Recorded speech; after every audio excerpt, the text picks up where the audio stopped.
Africa is a continent currently undergoing one of the biggest revolutions in recent history of its existence.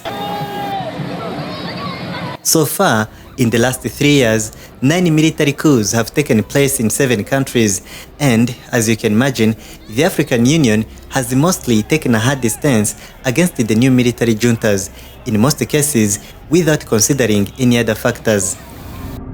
Mali, Burkina Faso and Guinea went through the same trend, while various factors contributed to the repeat of the same scenarios in countries like Chad, Sudan, Gabon and Niger.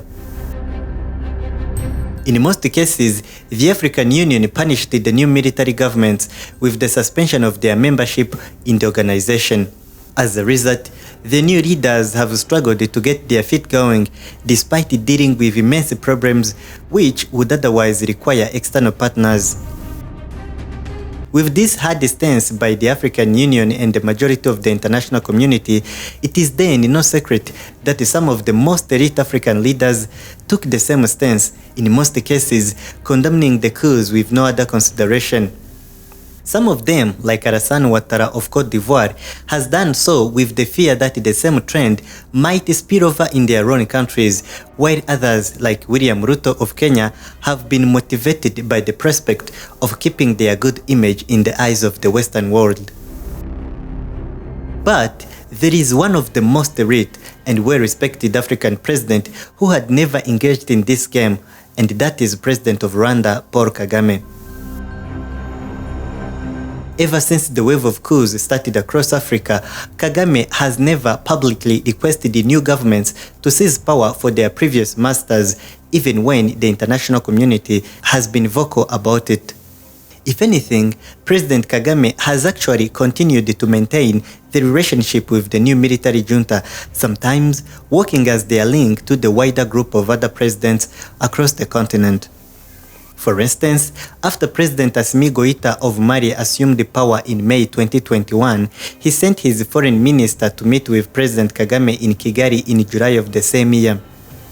If President Kagame had taken a hard stance towards new military juntas, it is difficult to imagine that Assimi Goïta would have bothered to send him an envoy.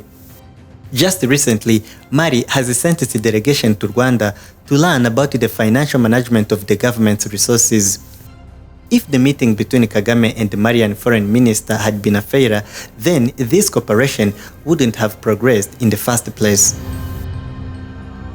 So in general, Kagame seems to be welcoming in dealing with military juntas, unlike many of his colleagues across the continent. So the natural question is, what might be the motives behind this behavior? After all, one cannot completely ignore the risks that are associated with this cooperation between Kagame and these military juntas.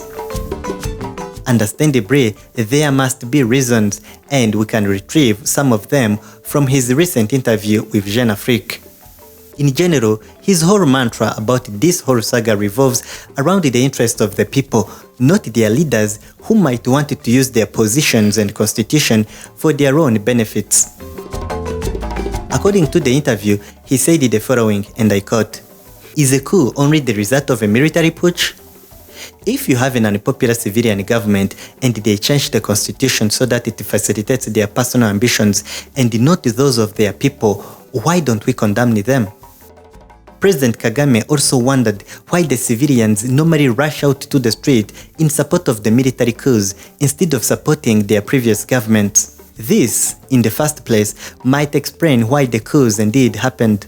As a result, Kagame suggests that the African Union should assess the root causes of the coups instead of jumping to the last phase, which is punishing the new governments.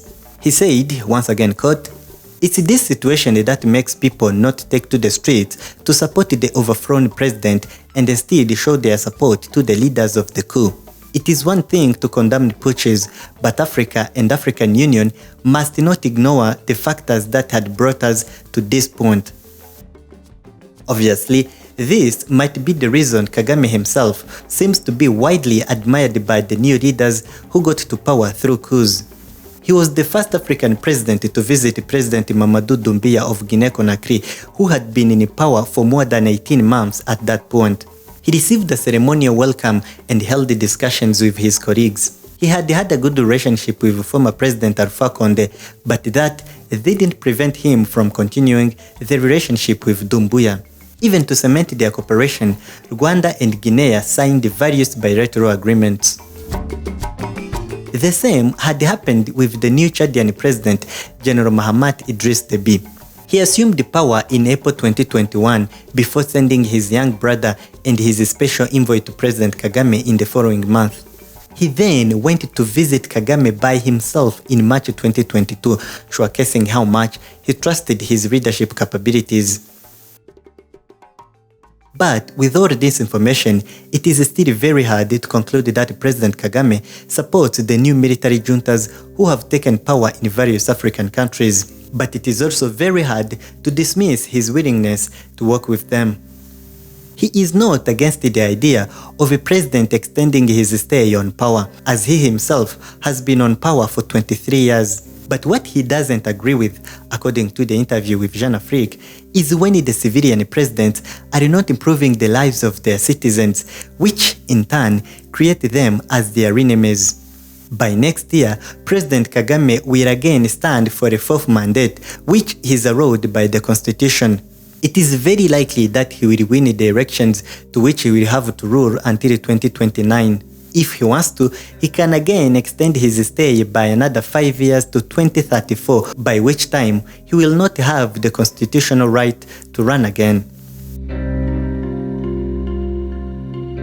With his image and experience, it is no secret that the new presidents across the continent are willing to be associated with him to elevate their name both at home and across the continent, and it wouldn't be a disaster if the new military coups are willing to achieve the same goal.